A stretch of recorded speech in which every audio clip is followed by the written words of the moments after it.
Chers parents, éplorés par ce deuil, la soudaineté de la disparition de Célita Dolcin m'accable profondément.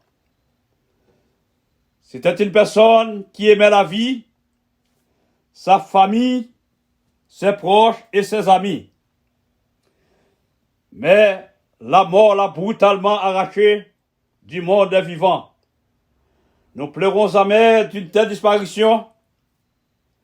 Nous constatons que la mort est l'effet d'une cause qui est souvent oubliée. C'est le péché qui est la cause de la mort.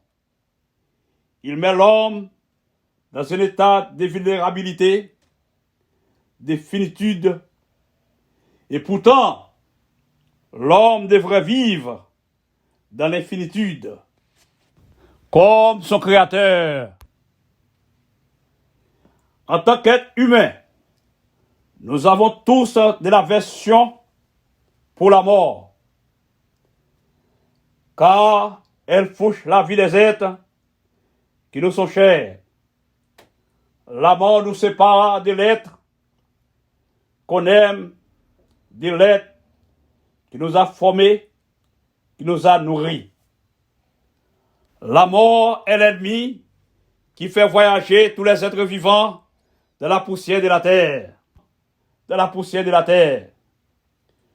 John Newton, trafiquant d'esclaves dans sa jeunesse, se convertit, devint un célèbre prédicateur et poète de l'église anglicane.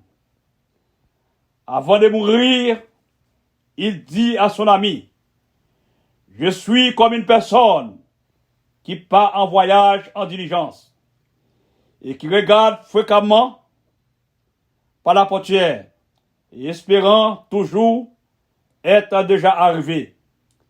Je suis impacté et scellé pour le voir. »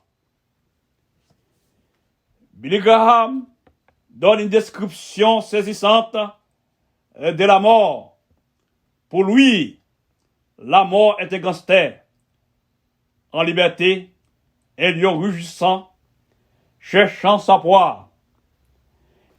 Un éclair qui s'abat au sol, c'est un sable mouvant qui engloutit l'homme, c'est un cancer mortel, rongeant l'âme des hommes, un torrent en furie, balayant tout sur son passage. Sur son passage. Oui, la mort a un effet dévastateur. Elle a détruit la vie de Célita Dolcin. Mais heureusement, elle avait la foi en Jésus-Christ.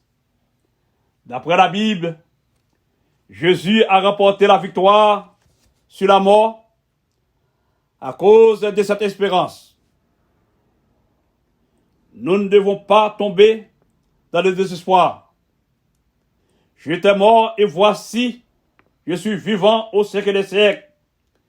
Je tiens les clés de la mort et du séjour des morts. Apocalypse 1er, verset 18. Mais courage à tous. Courage à Monique. Courage à Baby.